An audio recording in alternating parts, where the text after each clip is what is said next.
just do this. Okay, now we're recording. Okay, so for tonight's meeting, we have 7 with 2 alternates. The alternates are Bree and Nick. So they will only vote in case there's a conflict of interest. If anybody declares a conflict of interest, they should do it prior to the meeting, and they should not participate in the meeting. So we do have alternates available for this evening. For the alternates, in case everybody can vote and everybody can attend, this would be considered an educational experience for you, if you will. And if you have any questions, they can't be about that. So you should not participate in the meeting in itself. Yeah. But you can certainly listen and learn. But if, I mean, for example, someone could be disconnected at the wrong time or collapse due to the drama of the meeting. And I would, in that case, the alternate might immediately step in. But that's why we have them. So that if there's a problem and somebody can't get back on, that's why they can sit and listen to it. So they should be able to step in if we need them to be. Also, for this meeting, Mitch will be our chairperson. Mitch was our vice chair for the last year. You've received adjusted agendas, which we will be the one that we will be using. It's identical except for the addition of the election of officers. We'll do that at the end, and we can continue with that. So having said that, Mitch, the meeting is yours. Okay, thank you. We can proceed. Thank you, Hank. It's I'm as chair of the meeting. I'm calling the meeting of the Huntingwood Zoning Board of Appeals for April 12th, 2021 to order. The meeting commences at 7:34 p.m. Before we do any business, just a couple Zoom things. I think it would be more effective if you are making a presentation, if the other people watching or listening would put on Zoom on speaker view so that you can get a better picture of the person talking. Also, before getting started, given that we have some new members, given that some people have first names or somebody else's name under their video, I wonder if we could go around and ask each member simply to introduce yourself by full name, each member of the board. My name is Mitch Meisner. Mitch, you're probably gonna have to go around the room because everybody's tiles are different. Otherwise, everybody's gonna talk at once. Well, listen to Greta. Yeah, why don't you? Yeah, Greta? Mike, right. Okay, Joe? Joe Clea. David? Dave Fasano. Hello. Okay, Ben? Ben Falick. Adam? Adam Wallace. And Bree, I know already what class you graduated from high school, but what's your name? Bree Stacker Smart. Okay, thank you. Is there anyone else? Nick There are a couple Fedorchuk. of Yep. non-video people here. Mitch, yeah, this is Nick Fedorchuk. And Mitch, this is Jim Park here. Okay. The other So- people that are not video out, Mitch, those are members of the public. Okay. And are there any alternates besides Bree? Yes, Nick Fedorchuk. Okay. Okay, good. Then we will proceed to the agenda. The first item is approval of the agenda itself. Would someone like to propose a motion to approve today's agenda? This is Joe Clay. I'll make a motion to approve the agenda. Is there a second? I'll second that. Who was that? This is Adam Wallace, second. All in favor, please raise your hand.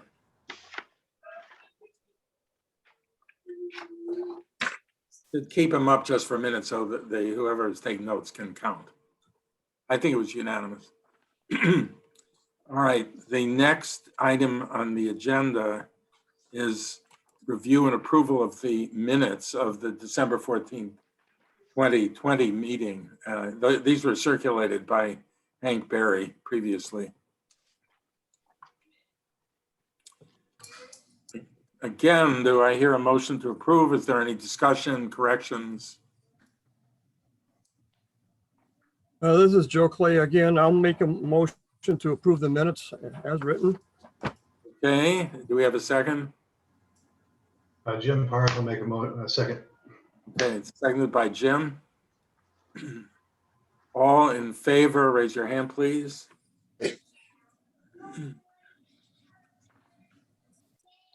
Thank you. Opposed? Anyone opposed? Any abstentions? Okay. Seeing none, we will deem the minutes of the last meeting to be approved unanimously. All right, that takes us to the principal part of the agenda, which is an appeal from John Steinberg of 25801 Dundee for a variance to the maximum house side ordinance, as explained in the written submission, and will be further elaborated on by presentations of the applicant and any representative of the applicant. Let me explain that following the applicant's presentation, I believe you have your architect here also. We then will have an initial presentation of the city's view and explanation of the appeal by Hank Berry, our zoning administrator. And then there will be some initial questions by the board members. Following that, public participation on the specific subject of this appeal, and then an opportunity for the board to meet and discuss, make any motion that would seem appropriate, and vote on the motion with respect to the appeal. So we have Mr. Steinberg is here. I am. Would you like to speak yourself? Mr. Chairman, I had a discussion earlier this afternoon with Mr. Moisey, the architect, and he indicated that he would prefer if the city went first. If that's no problem with the chair, or that's up to you. It's out of the usual order.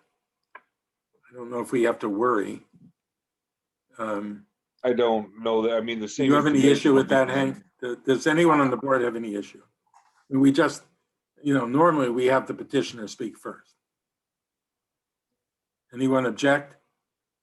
Well, here, I would ask Mr. Moisey if he has any objection to going first, if he doesn't have an objection. I thought it was, I'm sorry, did I misunderstand? I thought it was his idea. It was his idea, but I mean, if you're not feeling comfortable with that. I'm not sure whether to feel comfortable or uncomfortable. I think that Hank can start the party and we Yeah, can it's kind of not. follow the bouncing ball. Yeah, well, okay. It's So, basically the same information is going to be disseminated, and then again, after if I speak, and then Andrew has anything that he wants to add on top of it, All right. great. And then if the city has anything else to add, then I can of course come back after the fact, and we can. All right, let's proceed on that basis then. Okay. All right. So And I take it, Mr. John Steinberg, you are not going to make a statement.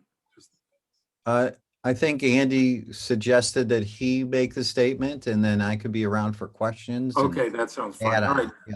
So Hank, you're going to start? yes, I am. Give me just a second here to get this up. Can everybody see this? Yes. Okay, so what I'm going to do is I'm going to put up some different views so that everybody can understand it.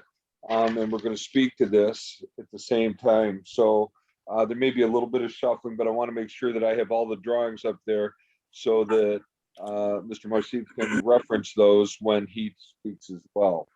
So basically, before you use an appeal from John Steinberg for a variance to the maximum house size ordinance, which is Article 4 District Regulations, Section 40-4.03, R1A through R1E zone districts, one family. The request is for a variance of 650 square feet to allow a total size of 3,433 square feet, where 2,750 square feet is allowed. Again, as you may remember from the training, the burden of proof is on the appellant to provide a compelling reason as to why they need to vary from the zoning ordinance. The maximum house size ordinance was enacted to prevent or oversized or out of scale homes from being built. The maximum house size as well as the lot coverage had full public hearing and was adopted by the Planning Commission and City Commission. What I did also on your documentation is that I provided square footage of the subject house and the houses next door. For example, the house, the subject house is being proposed at 3,443 square feet. The house to the north at 8121 Henry is shown at 3,669 square feet, slightly larger. And the house at 25787 Dundee, which is the south neighbor, shows at just over 3,000 square feet. The lot sizes at 8121 Henry, which is the north neighbor, is 9,783 square feet. The Dundee house, which is a subject property, is 8,559 square feet. And the Dundee house south neighbor is 13,125 square feet, which is a substantial sized lot. Okay, the standards that you have to meet when determining a variance, and I'll go through them. The first standard is special or unique conditions and circumstances exist, which are peculiar to the land, structure, or building involved, and which are not generally applicable to other lands, structures, or buildings in the same district. You'll have to make a determination. You can use lot size, you can use proposed house size, configurations, or other relevant criteria as you see fit in order to see if it meets that particular standard. Again, the variance will not be injurious to the neighborhood or otherwise detrimental to the general welfare, which is standard number 2. You have been sent via email, an email document provided by Mr. Marcev that shows that there are several residents that are in favor of this and have no problem with it. So you can use that perhaps in determination if it meets the second standard. Standard 3, which is the special conditions and circumstances do not result as actions of the applicant. The plan was drawn and it exceeds code. The self-created standard, which is what this is, you're going to have to decide based on their presentation how this might not be self-created or how it makes the need or how it meets the need rather than the want. And 4 is a literal interpretation of the provisions of this ordinance would deprive the applicant of rights commonly enjoyed by other properties in the same district under the terms of this ordinance, and that the variance is the minimum necessary. Again, assuming the code provides a sliding scale, again, the question becomes want, need, or practical difficulty. The architect hasn't provided any other documentation of the plans to date, so I have to leave them to their proofs. Mr. Marcev is here and Mr. Steinberg is here. I'm sure they can answer any questions you might have regarding this particular criteria. And again, they have to do that. They have to show you the practical difficulty or show you how it exists. I provided a couple sample motions for you in your packet for this evening. I'm going to go through and show you where the lot is and how it is. This is the actual plot plan right here. This will show what you have going on. This does not exceed this, does not exceed this. So it goes by the make no worse. Straight up, straight back is allowed. It meets the side yard setbacks.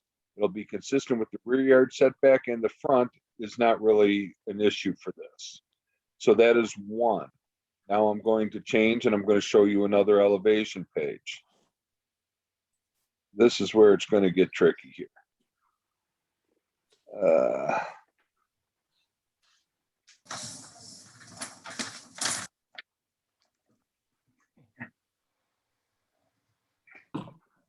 Looks nice, Hank. Yeah, we're getting there. Okay. Can you see that? Can everybody see that? Yes. Okay.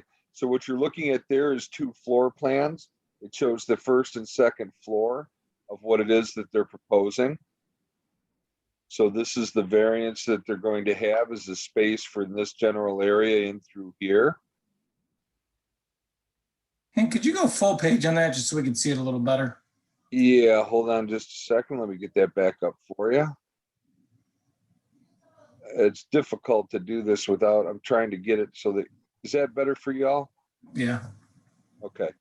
So I'm going to show this here. And again, Andy, when we get to you, if you want to go back and explain different things, right now at this particular point, all we're going to be doing is showing it to them so that the public can also take a look at it.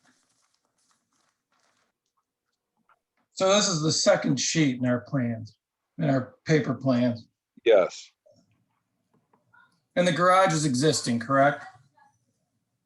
Yeah, it's being enlarged.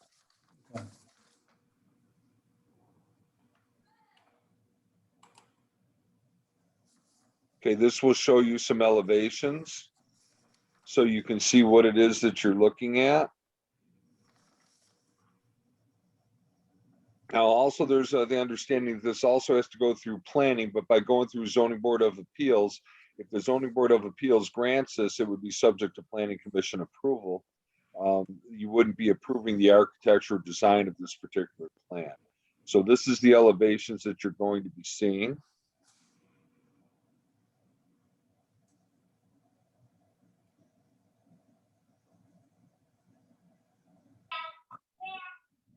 That gives you a little bit of a line for comparison to what's going on with the house.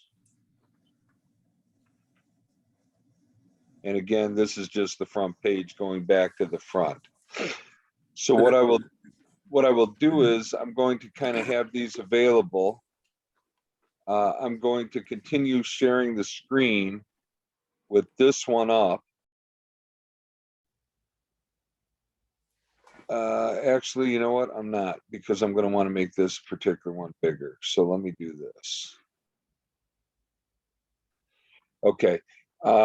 That's all that I have at this point in time, Mr. Chair. If you want to turn it over to Andy, if he wants me to set up any of the drawings for him, I'm happy to do so. And if anybody else has any questions for me, that can also be reverted back. So whatever your pleasure is, Mr. Chair.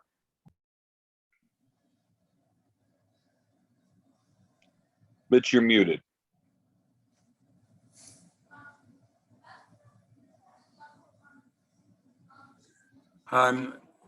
Does anyone have any questions for Hank specifically at this point? Raise your hand, please. If not, then we'll go right to Andy to present on behalf of the applicant. Good evening. This is Andrew Mosive, Brewin Associates, architects, Royal Oak, Michigan, also resident. Good evening. We're asking today for a variance to allow for the construction of additional storage space above a rebuilt garage. The garage is being rebuilt with a larger footprint to fit the larger vehicles, bikes, and other equipment that a modern family has. The garage will fit within, as Hank said, within the setbacks and can be done as right. The second floor addition is what we're here to discuss this evening. Provide the storage and sitting space in the primary bedroom that is not in older homes. The existing house currently exceeds the allowed floor area for this lot size. We're asking for a variance to build about 400 additional square feet. That size is mostly determined by the constraints of the garage as you know, the nature of construction. It's better to go across the full length of the garage rather than just a portion of it.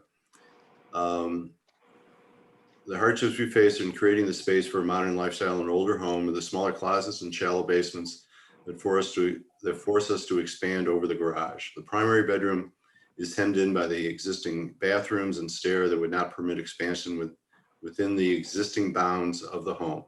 So tonight we request a variance in order to add additional square footage to the home. The addition will be in keeping with the home itself and with the neighborhood.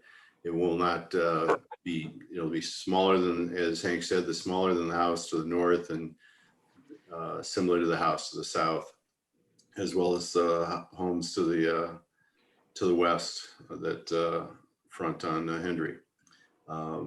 So I think that we meet the requirements for number 2 and self-creation. The lot, unlike the other, unlike some of the other neighboring lots, is not a regular rectangle. Some of the truncation takes away some of the available square footage that we could build. So with that, we request a variance to expand the house as presented. Thank you. Thank you. This would be a time for questions by board members to either Hank or Mr. Moiseev. Andy, I do one question. Can you please restate the hardship that you're looking to seek for the variance? I lost you a little bit on that. Well, the hardship is, it's an older home and lacking storage facilities that new homes have, that as we go into the 21st century, we accumulate more things. And there's the primary suite is not contiguous with the rest of the house. It's divided, the bathrooms and the hall and stair sort of isolated on that south end of the house, and to expand that room for storage and a little more private space with for the owners of the home. We need to expand to the south over the garage. Thank you. Anyone else? Yeah, this is, sorry, Jim Park here. I couldn't find the hand raised button. I'd like to ask what other alternatives within the existing square footage have been explored to overcome the claimed storage hardship?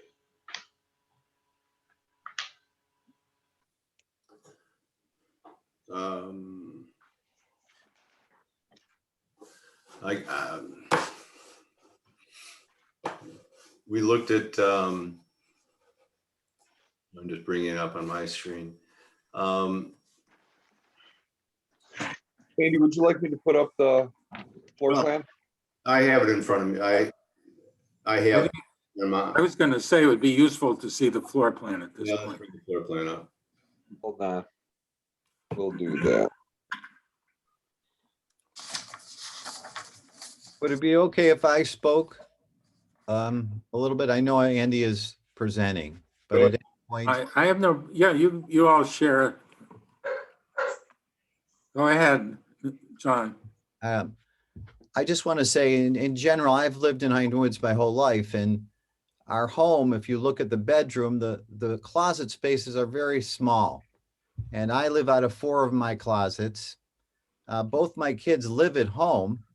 Our basement is really the basement that is half of the house. So it's a small basement. So we are confined in space as far as storage.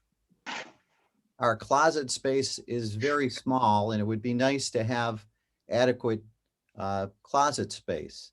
My daughter's going to live with me the rest of my life, and she's not moving out.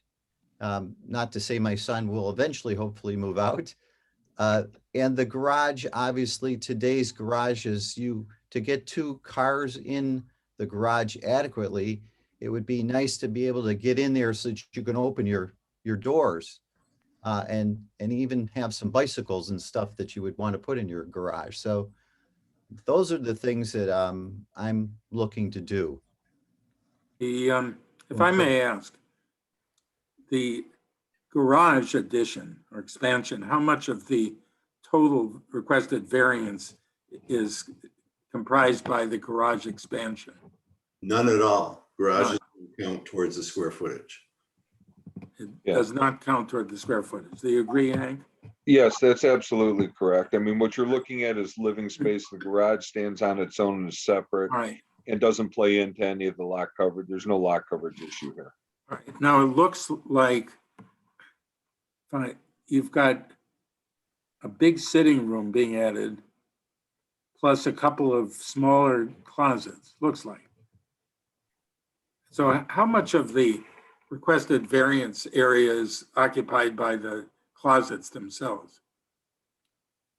plus, you know, the hall between the closets.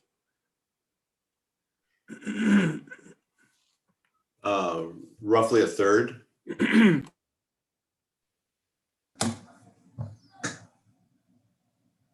Mitch, you're muted. I know. Only bringing this up because the rationale for the appeal in terms of practical difficulty was, and the intent of the project was to add closet space, but actually there's a much bigger portion of the total requested variance is not closet space. And we've been told many times that part of the theory of variances is that the board can approve a variance, or they can approve a smaller variance if it is sufficient to meet the requirements of the project. So perhaps you can speak to that. We certainly could make the closets larger than they are in the drawing. I think it was a rough sketch, and maybe some cabinetry, because storage is also important. So while this looks more like a sitting room in the drawing, most of it would be for storage and closet space. And it's a good size space. So I imagine something else could be put in there, but that is not the main reason for it. If you were, and the argument architecturally is that if you actually confined building in larger closets to the existing structure, that there really is no reasonable way to do it anywhere, including, you know, that would be within the size and boundaries and setbacks. There aren't. And maybe Andy can speak to that. Well, it's as part of the primary suite. That's the only contiguous area to expand. We have a bathroom in the hallway with the stair and the primary bathroom that sort of hem in that area. Okay. I think, Mitch, if I could maybe help out here a little bit with some of the description of this, and Andy, feel free to correct me if I'm wrong at any point. Basically, what they're doing is they have an existing configuration which shows the primary bedroom in a specific spot. They have a primary bath which they continue into, which they use at this point in time, along with a small primary closet. What they would be doing is taking out and providing a doorway into a hallway, passing through two specific closet areas to a sitting room. I think a lot of what has to happen here, or a lot of what you can at least consider, and again, you can consider it, you cannot consider it, it's up to you. But what Mr. Mosiv has done is he's continued the upstairs to match the downstairs foundation. Yeah. The downstairs foundation was taken care of in order to provide for two reasonable sized vehicles to get in and actually be able to open their doors. As a result, when you build something in some way, shape, or form, a second floor must transfer weight to the first floor to the foundation. That's just the way that it goes. So what he's done is he's continued the box, if you will, up the second floor so that everything carries down onto the first floor. Whether he's labeled it a sitting room, he wants to use it as a sitting room. This also gets into the the COVID situation as far as people having workouts at home, not going to gyms, having spaces to congregate, that type of thing, which you can consider because they may be considered exigent circumstances. Other than that, I think that the plan is just very simply to give more room, which is an offshoot off the bedroom, and it will allow for more storage, but it also will give them room, a more of a multi-purpose room, even if they've labeled it a sitting room. The exercise equipment that show it as more of a multi-purpose area. So that's what would explain to me the configuration. What you have to decide is that sufficient for you to warrant granting the 650 square foot? I have other questions, but I'd like to give other members of the board the chance. It's a little hard to call on people with the different views. If others want to raise questions, why don't you speak out? Or you can go right around and pick them up by the tiles if you want. Dave has a question. Yeah, I mean, I only see some of the tiles right now. It's a little tricky. Okay. Yeah, I just don't see anything that warrants a variance here. It looks the house is too small. And these are the rules in Huntington Woods. When I did an addition, I lived by them. I stopped at 3,200 square feet exactly. But the situation like this is, in my mind, you got to buy a bigger house because there's nothing that's unique or compelling as far as a hardship goes. It's just, I want more space. And really, I looked at the math on this compared to the neighboring houses, you know, to the north and to the south. It's quite a bit more density on the lot. So as much as I want to help neighbors, there's not a case here that's being made for a real hardship. Yeah. Hank, maybe I can follow that up with this question. You presented some square footage of nearby homes. Yes. The two that you present in particular exceed, I think, are both bigger than this house. No, one is smaller, one is One larger. is smaller? Yeah. All right. How is the maximum allowable square footage determined pursuant to the ordinance? Basically what happens is that you get a base minimum for a zone district, and you actually earn extra square footage through different characteristics, the way the zoning ordinance is written. So if you meet certain architectural characteristics, you get architectural bonus. Certain heights for the garage, you get garage height bonus. If you use a certain percentage of fenestration on the walls, you get another bonus. I see. So this particular house, and then also you get a lot coverage bonus for an above standard lot. That was all designed into the zoning ordinance so that you would have a sliding scale. The reason that I showed the two houses is that in the interest of putting all the facts out there, you have lots of different sizes. You have a smaller house, you have a bigger house. This house happens to be in the middle of them, and the square footage that they're asking for also happens to be in the middle. To the extent that that matters to any of you, that's information that should be out there. But I'd like to understand this a bit more technically. In other words, I just don't have the plan in front of me. And how big is the smaller neighboring house? The smaller neighboring house, hold on, let me grab it for you.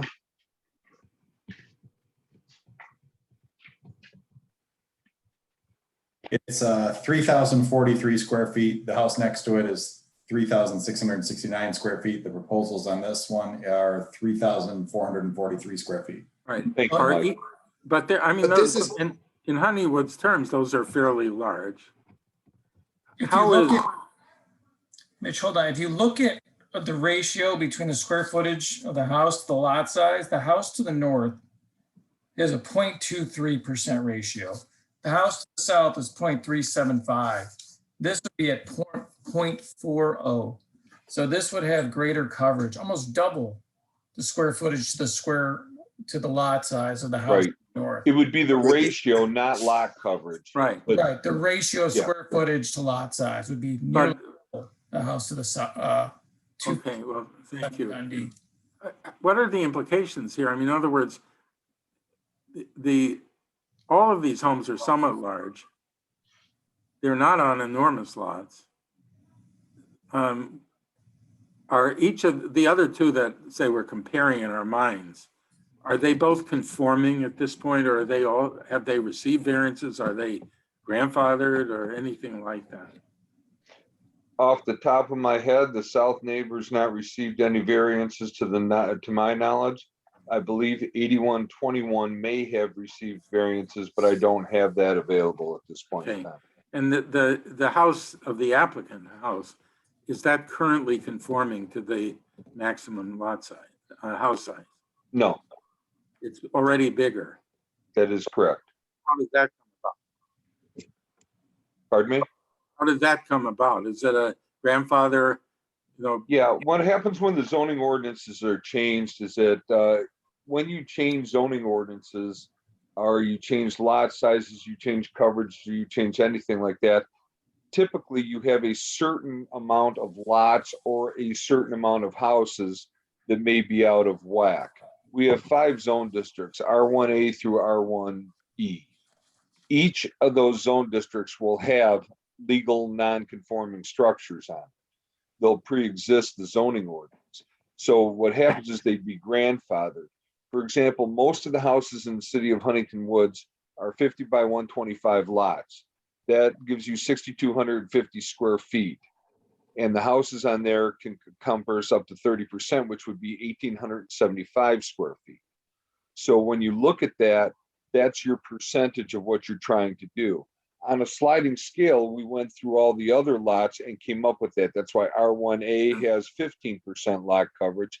And those are typically the larger lots, which are almost 3/4 to an acre of property. R1B is 25%. Those are typically a little larger lots. R1C and R1D are typically middle of the road lots, and those will comprise most of the lots in the city of Huntington Woods. R1E will be the smaller lots, which typically are 40-foot frontage.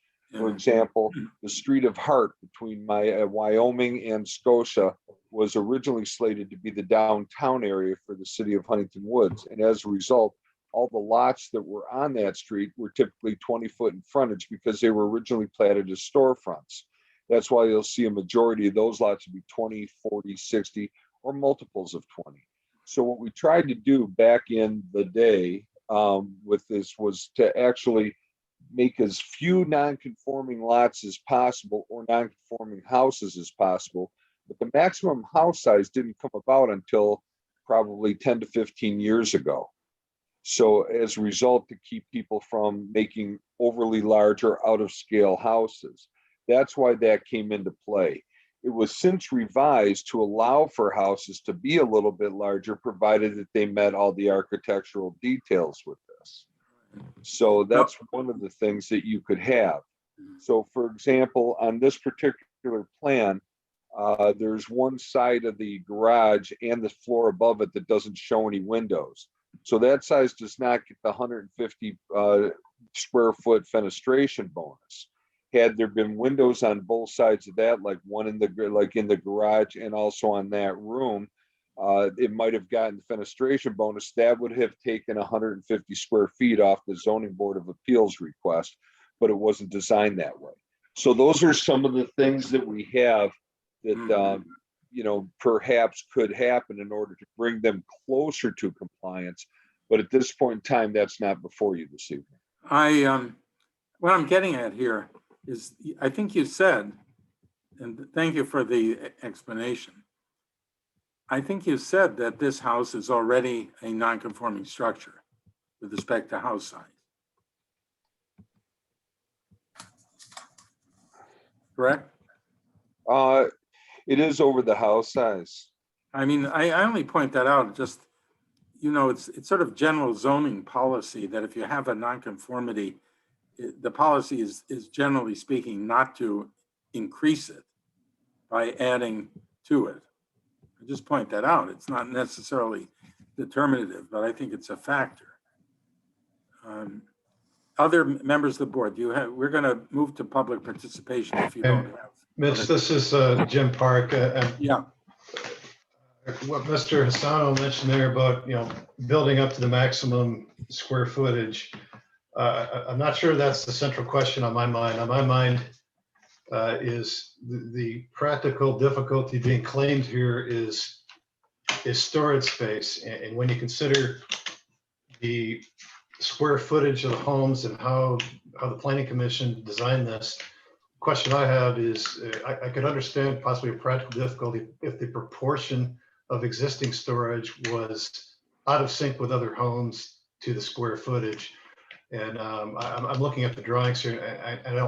I don't see evidence of that in the drawings, and I haven't heard any discussion on that proportion to say that it is a practical difficulty, that it is one out of alignment with other homes, and then two, that there isn't another solution to correct it without adding straight out square footage above the garage. Other members of, but let me first ask if perhaps our architect would like to speak to that comment. Because I believe there is a thought that has been expressed, maybe not completely, that is responsive to that. Well, I mean, when the homeowner says he's out of storage, he's used up all his storage. So I think that, maybe, it's not a definitive question, or it's a matter of perception to a certain extent. Yeah. But let me respond just to sort of orient the discussion in terms of the logic that we're really following. The zoning law presumes, like this in Huntington Woods, that the owner of a home has the right to, propose changes to the house that meet the owner's desires. And to the extent that these changes are within the sort of general view of what is reasonable to have in a home, and I think you'd include sufficient storage space in that, then the issue for a variance is not what the owner desires to do. The issue is there a practical difficulty in the way the law works generally in respect of this particular home, whether it's the shape and size of the lot, the peculiarities of the historical architecture of the home, the physical structure, and how it works, et cetera, that makes it unreasonable to require this particular owner to fulfill the owner's desire within the confines of the ordinance as it applies. But that's different from saying all you have to want to do is expand, and we have to find a way for you to do it. The point is, if the home is deficient in a way that normally would not be up to the current market and current custom and usage, then it begins whether or not this is a request that reasonably might get a variance. What I'm hearing so far, and again, welcome discussion of this from everyone, including the applicant, is that it's reasonable for a home of this size to have more closet space, that it's reasonable for the closet space to be in the right, in a decent location, and that it's unreasonable to try to stick it somewhere other than over the garage, because the architectural characteristics of the house are such that building over the garage with the established foundation, et cetera, just makes a lot more sense. I'm not arguing pro or con that. I'm just saying I think that's what we're looking at, is the nature of this home physically, the way it's built already, so impervious to a reasonable expansion for closet space that this is the only way that they can really go. I know the architect also made a comment about the lot size and shape, although I didn't quite understand it, which could be another argument. So, I think that remains to be fully argued. I sense that we have some objection. Or any other members of the board would like to raise a question? Yeah, I'm sort of fishing maybe for like a mitigating factor here, and I'm not sure if I'm gonna catch anything. But Hank, am I looking at this other tab on my browser correctly, and that the maximum lot coverage is 30% for R1C? Yeah, but the problem was that what we were looking at was lot coverage is not the issue. The ratio. I'm not right. I'm not making a case. I'm just sort of. You're right. Let me help you out here. The configuration of the lot will be hard because you're adding expansion directly over the existing house that they're going to build. So you're not adding really any more lot coverage where the lot configuration would come into play.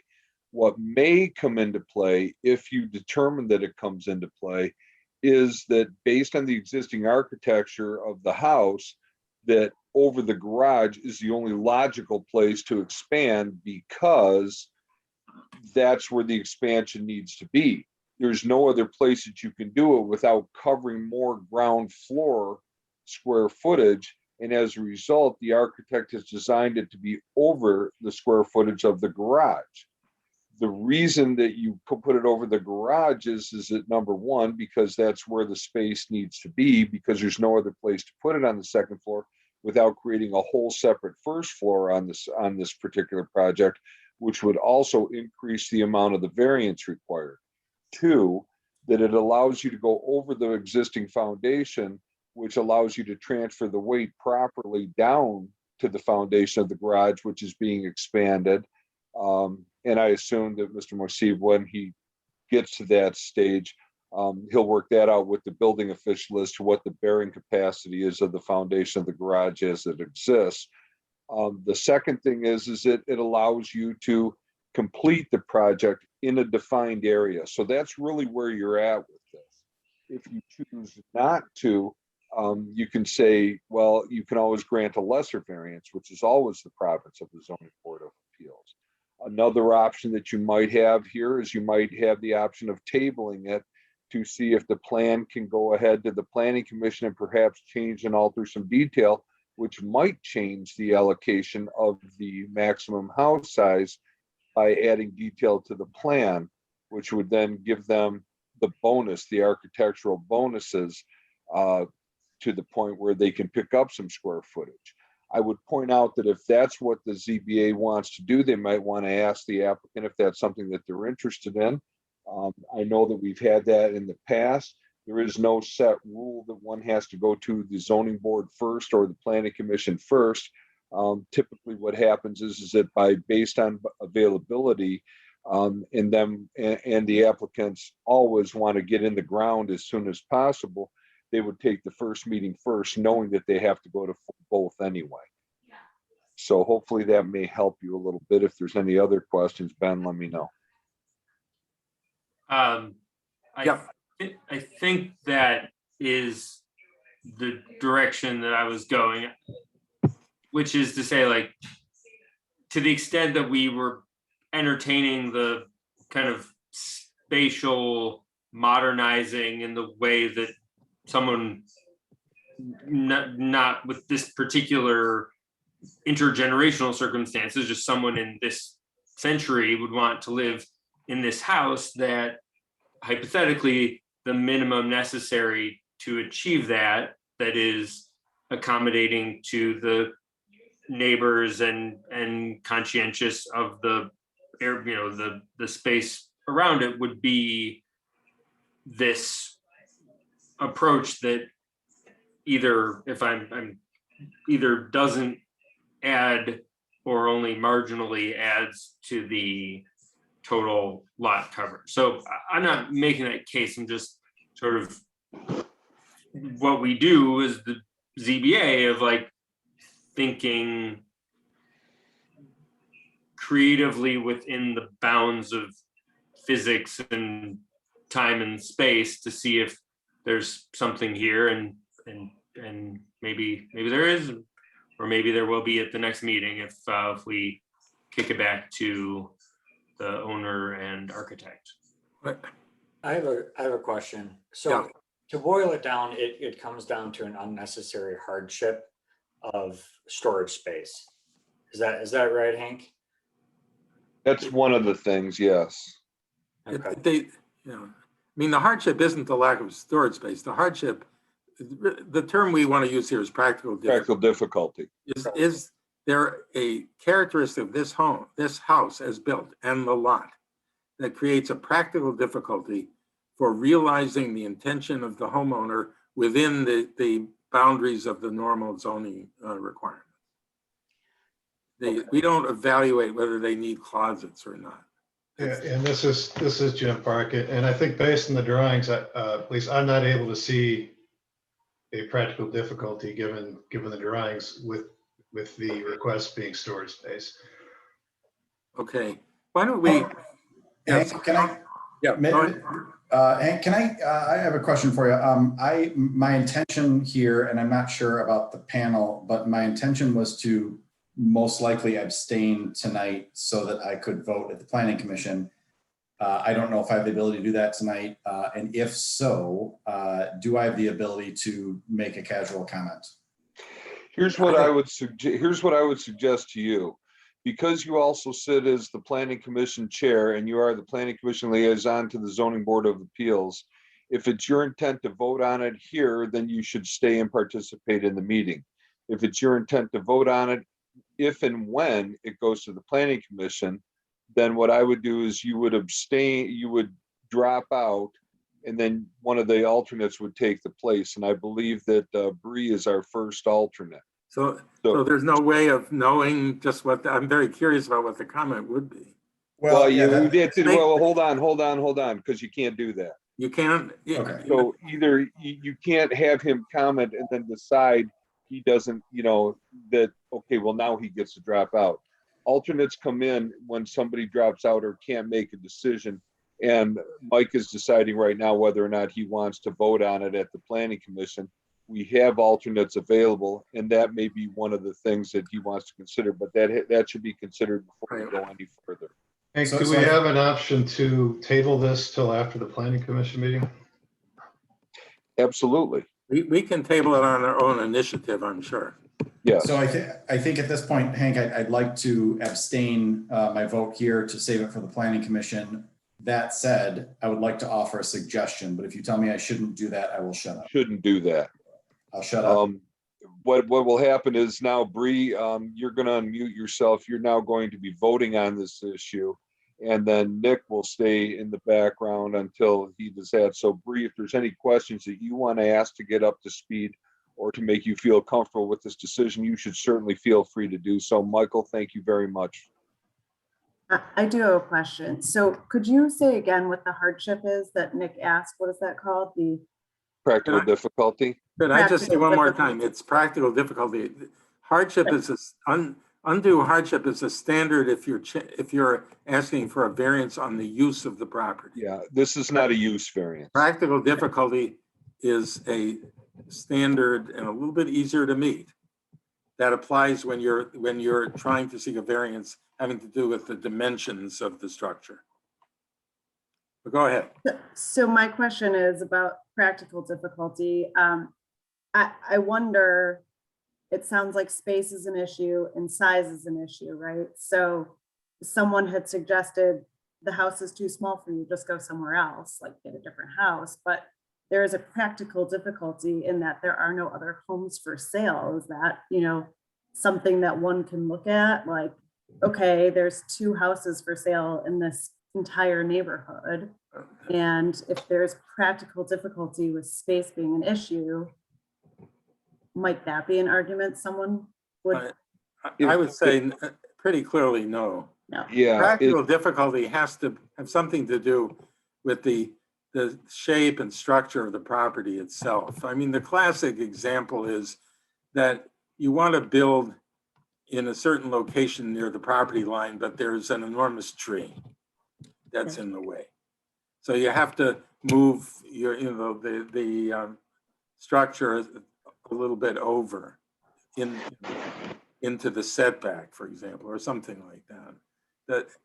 That if somebody can't afford a bigger home or there's nothing on the market, that's too bad. But it's not what the zoning law that we're following is talking about. It can be a real pain to the person applying, though. I mean, admittedly. Right, but those are market conditions are not typically something that, because they fluctuate, that isn't something that would be considered. I mean, it would have to be relative. There's some ambiguity, I think, about how we would take into account cost. Because there's partly a cost argument that floats around when you're talking about architectural rationality, the best way to build something. But I think that's probably not an issue here.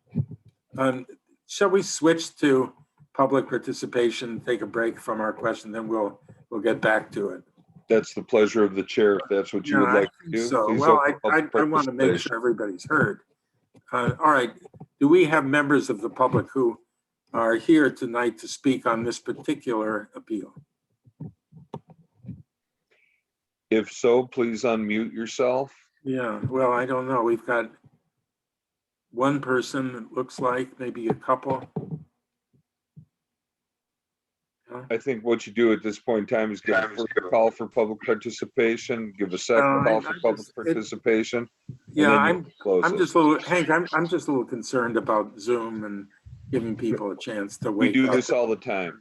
Yeah, Hank, I think when we make a call for public participation on Zoom, we need to give it probably 30 seconds of silence. So we're not Absolutely. talking over anyone. We'll be a bit patient with people. Now, I'm going to ask you again, anyone who is not in video and is on mute, but would like to speak, please unmute, and identify yourself by name and address and speak your piece. If not, Mike has his hand raised. Yeah, hi there. I can't see it. All right. Go ahead, Mike, say your name and Yeah, I'm Mike Stahalik, and I live at 8121 Henry. We're John Steinberg's neighbors. I guess I'd like to maybe step back and focus our attention on the fact that although we love our city very much and our ordinances that were, that keep it beautiful and keep it the kind of community we want to live in, they were largely formed before we all understand very clearly now the importance of having a house that conforms to our current situation in this pandemic. Some of us have adult children living at home, and a lot of us work at home, and a few hundred square feet might seem like a small ask, but it really makes a tremendous difference to those individuals that are trying to get an appeal from from the ordinances that we all respect. I think John Steinberg, being a lifelong resident, he's the type of individual that we should all try to make feel very welcome in our community. He's my next door neighbor. He's been just a fantastic person. I know that doesn't come into people's, at least the board's decision-making process, but I think it's important to put that out there. One thing that I feel is very important that I heard just briefly mentioned is the fact that John may not have have enough practical difficulty to be granted this variance. But I've got to tell you that he does have, in my opinion, a large practical difficulty in that his basement is unusually small. I would guess it to be maybe half the size of a normal basement. And I truly understand why he would say that storage is a problem for him. I've been in his basement, and it's unusually small. And perhaps the architect could give you the actual dimensions, but I think all the board members should take that into consideration as far as a real concrete reason why storage is a problem, and it really is a practical difficulty, in my humble opinion. Thank you. Appreciate your comments. Is there anyone else from the public who would like to speak? Okay, if not, I'm going to close public participation at this point. And the next order of business will be for the board to discuss among itself the direction you'd like to take with this appeal, including, as you know, it's been discussed several times, the possibility of tabling, the possibility of reversing the order of consideration between the Planning Commission and the board. I think we would also entertain a request for tabling from the applicant if they felt that would be helpful to their case. Excuse me, Mitch, before we move on to that deliberation, normally don't we ask if the appellant has any comments regarding any of the either public comments or debate amongst the board members prior to going to that? I don't mind. It's not typical. I mean, we don't normally entertain discussion with based on the public comment. They're just public comment. in terms of, I mean, if the applicant wants to make a further observation, one kind or another, a further argument, I don't have a problem with that. I would just like to say that any suggestions that would be helpful, I'm willing to certainly work with the city. If there's ways in which you can put windows in that would help make the space so that it would be something that you would be willing to accept, I'm certainly willing to go that direction. Mike is correct. I have a very small basement, and it does seem for us that storage is a problem and closet space is a problem. And then that is the most practical place to put the closets, over the garage, since it meets our bedroom. I'm certainly willing to listen. I'm here to see if we can find compromise, if that helps. But please be open-minded and see if there's a way we can solve the problem. It's just in the way we live today is different than this house was built in 1937. So if there's any way that I can move forward, I would appreciate it. Okay. Any questions or further questions for the applicant before we go into our discussion? Yeah, I just had one, Mitch. This is Joe Clay. Yeah. I noticed that you have 5 bedrooms. Did you take a look at possibly using one of those bedrooms as storage? Well, I still have 2 kids living at home, and one is an office. So certainly you couldn't use them as a closet. They're not attached to the bedroom.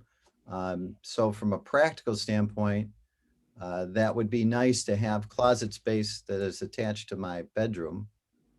And it made most sense to do it right over the garage, where we were trying to make a garage that fits 2 cars.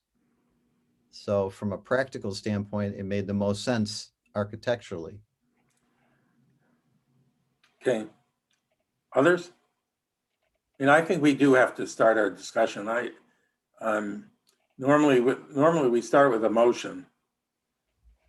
I think we have to, Hank, remind me once again, we have to have a motion either to approve or deny.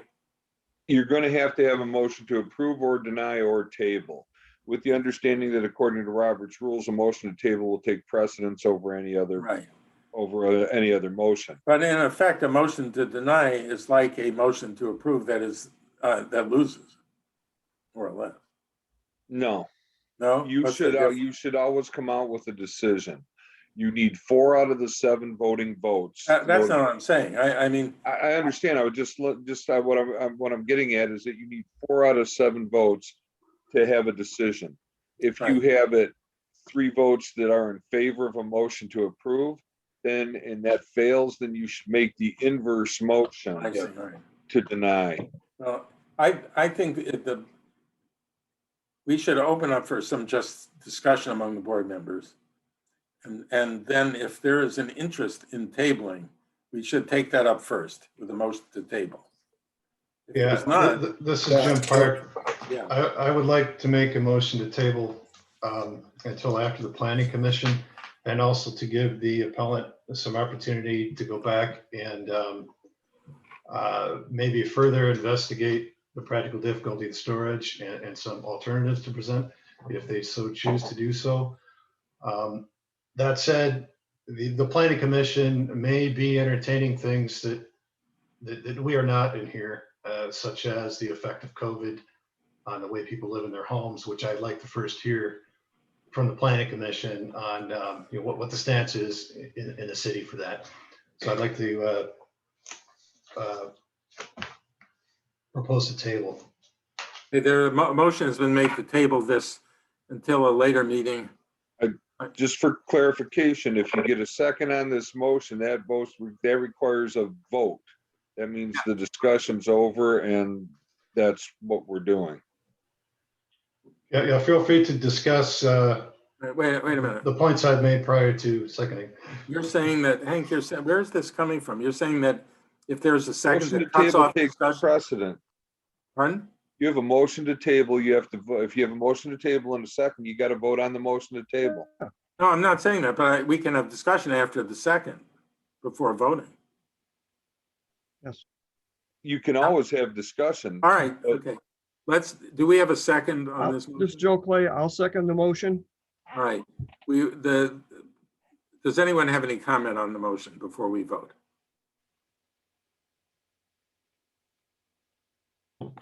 Yeah, My question is this what the appellant wants?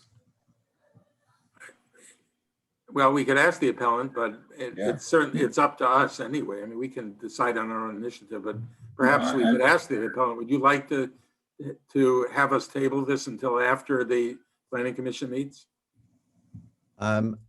I want the best chance for success. That we can't. I would say we would on the table.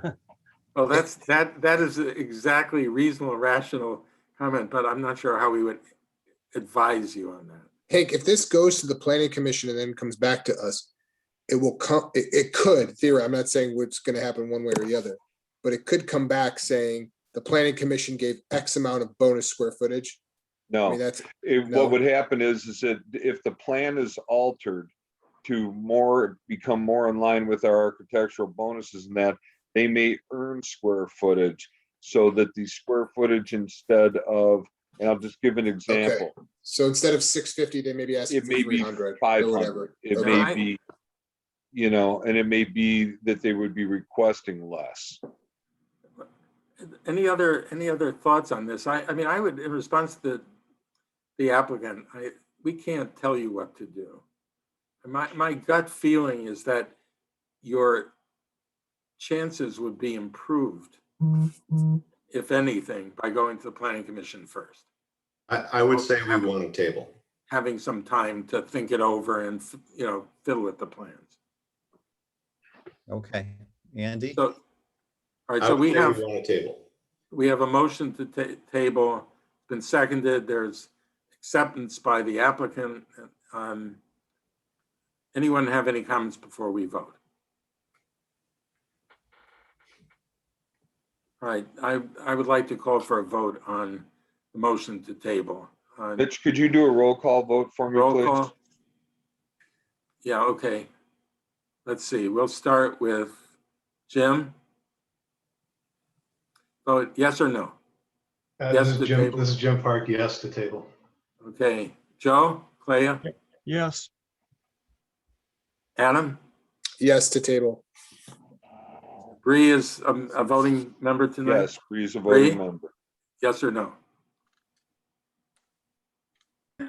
Yes to table. Okay.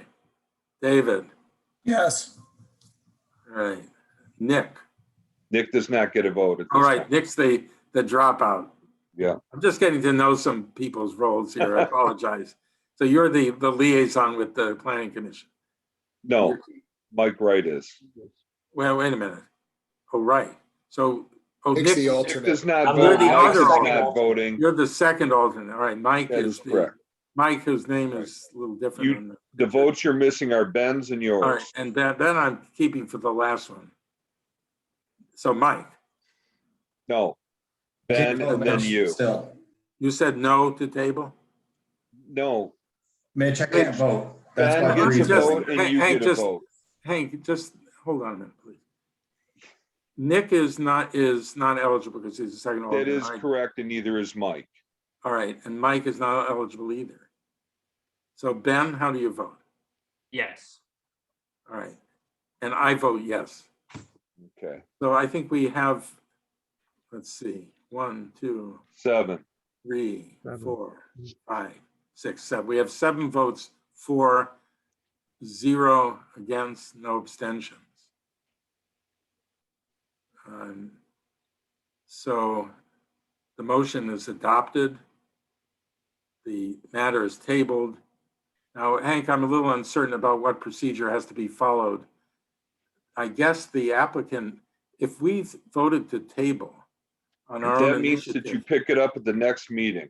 Okay, so they don't have to come back and file another appeal. No, you're postponing it until a date certain, which is the next meeting. At that point in time, you'll pick it up. And the part of the benefit of this is that the notice, the public notice stands, the advertisement stands, everything stands. So there's no additional All right. fees to the applicant whatsoever. Let me ask you, is it certain that the planning commission will meet before the next zoning board meeting? They have a meeting the 26th of this month and they have business. All right, so that we don't have to worry about what happens if they don't meet. Do not have to worry about it. Okay. All right, good. Well, so we will plan to see the appellant. And I just have to make sure that I can get it noticed. If not, then we may have to have an additional planning commission meeting. Hank, if the appellant, if the applicant, I'm sorry, chooses to further delay, can they do that? Can they come back? Absolutely. you know, I think they can always do that. It would, I mean, we would, I think in terms of our outlook on things, we would rather have the most attractive appeal with the best and most persuasive argument for it at the time that can be done. So if more time is needed or the planning commission doesn't meet for some reason, it would be preferable not to force this on the agenda for the next meeting. And that I think is our general outlook, but we do have to follow procedure. So if for some reason the planning commission doesn't meet, we would just have to table this again That is at the correct. next meeting. Yeah, the only question is, what I'm trying to avoid, Hank and others, is forcing us to have a meeting where the sole business is tabling this appeal. Mitch, I wouldn't worry about that because if that's what has to happen in order to meet procedure, that's what has to happen. I'm going to be concerned more about making sure that I can meet my legal notice requirements. So once I establish that tomorrow at City All right, we Hall, won't worry about it. then we shouldn't worry about it. I mean, the reality of it is that as a board, we do business in the interest of the city of Huntington Woods and the residents. So if we have to have a meeting for the purpose of tabling it, it may just be a short meeting, but we would be happy to do so in order to provide the applicant some relief. That's the city's position. It is the city's position. I know you've gotten very particular about procedure tonight. It's really impressive. So, okay, do we have other business? I mean, actually, we have another public participation.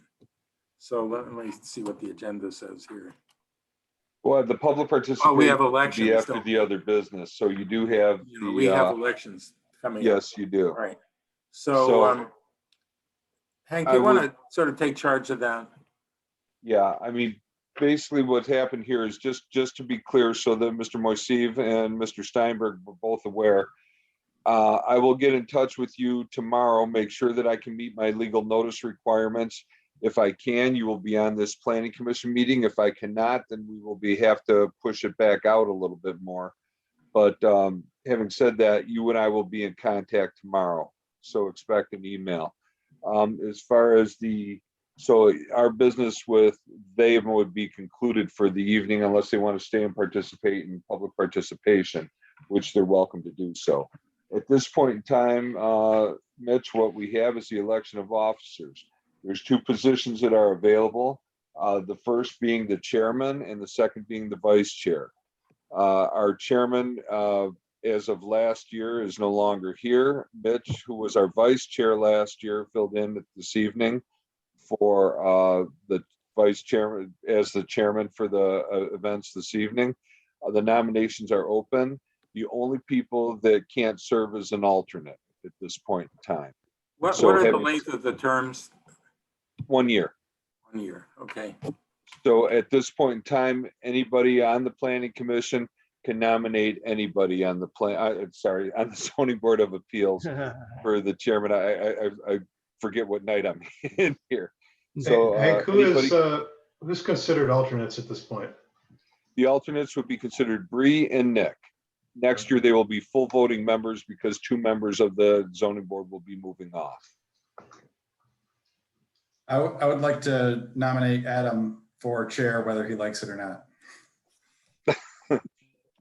Adam, would you be willing to accept the position if that? I'd be happy to.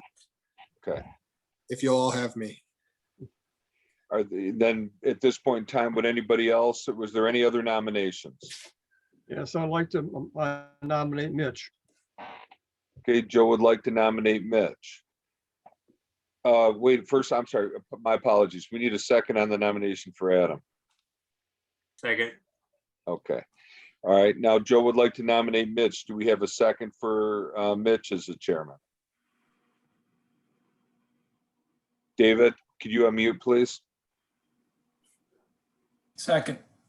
Thank you. Okay, so we have a vote. So what we're going to do basically at this point in time is we're going to take them in the order that they were there. 4 votes wins. If you get 4 votes, obviously another person couldn't win. But then we have to do the same process for the vice chairman. So the first order of business then would be for the chairman. The first nomination that we had was Adam. So what you would ask for is those in favor of Adam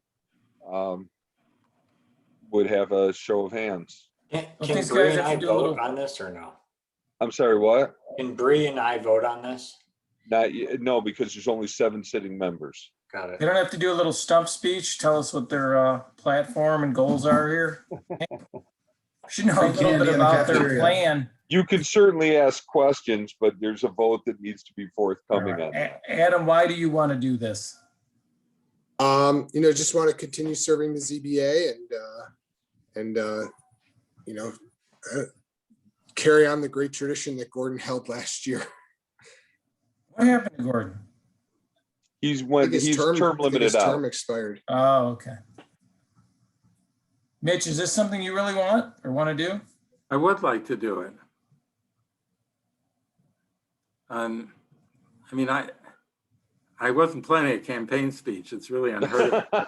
Well, my thought is, Mitch, you've been on the board for a while, and I'm assuming you're probably near the end of when you can serve, where Adam, I believe you're probably at the beginning of when you can serve.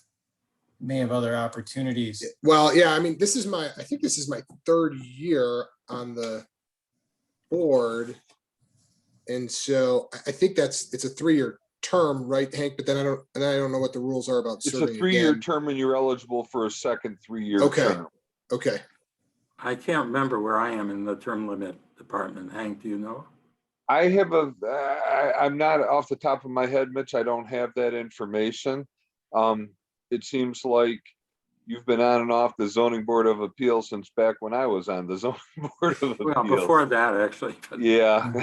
I mean, I can go either way on this, honestly. I have a lot of experience. I have some legal knowledge to bring to the job, and I like to, I'm always searching for, my general philosophy, since we're speaking, is to approve as much as possible because of the nature of the community, and that given that most of our appeals are not new construction and not commercial, at least we haven't had one for a long time, I feel we really owe it to our citizens to try to make possible that which they would like to do to improve their homes.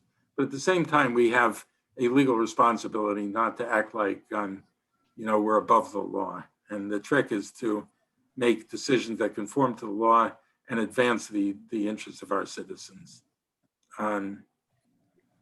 That's my philosophy. That being said, then why don't we do the vote here? Why don't we do the vote? Since Adam was done first, why doesn't, I guess you'd say, Mitch, you should actually still be doing this. Call for a vote. Well, I know, but okay, I'd be happy to. How many would vote for Adam Wallace as chair for the next term? 1, 2, 3, 4. Okay. Okay. Then we don't have to have unless people are going to vote twice, then it's the matter settled. They can't vote twice. So you have 4 votes for Adam as the zoning board of appeals chairman. So being that there's only 3 votes left that were non-committed, that would mean that Adam would be confirmed as the zoning board of appeals chair for the upcoming year. Congratulations to Adam. Now we have the next is to choose the vice chair for the next term. That is correct. So do we have nominations for vice chair? I'd like to nominate David for vice chair. Are you doing this as a punishment or? You can decline if you don't want to do it, Dave. I think I'm going to respectfully decline, but I appreciate the consideration. No more vice chair for you. Okay. Do we have another nomination? Yes, I'll nominate Mitch. Okay. Vice Do we have a second?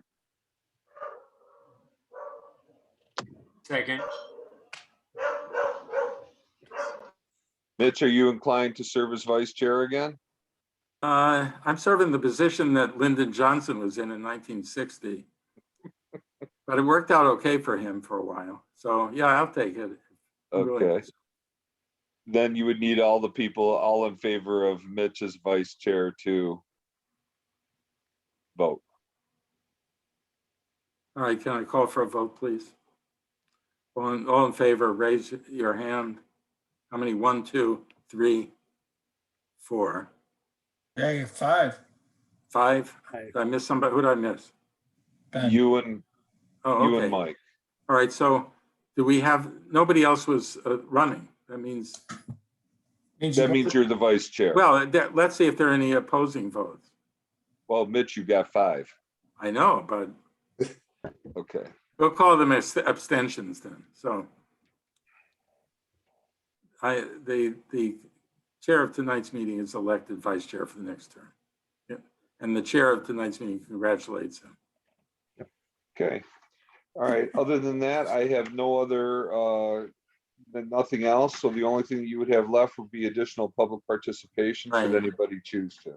I don't know. We've got one person here whose name is still displayed without video. Anyone else like to speak as member of the public? And this pertains not just the appeal, but any subject you wish to bring up.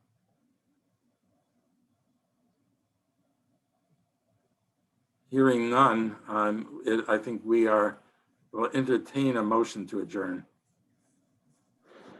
Motion to, Make that motion. All right, I should have said. Second. Yeah, Second. okay. Hank, do we need to vote on a motion to adjourn? Absolutely. Oh. Okay. All in favor of adjourning, signify by raising your hand. Anyone opposed? Who's eligible to vote? No. Okay, the meeting is adjourned. Thanks. I think, Adam, you got to wear a suit and tie next time. Yeah, I'm getting my haircut next week, so I'm in Well, good shape. listen, bow ties preferred for this. Thank you, everybody. All right. Thanks, everyone. Good night. Thank you.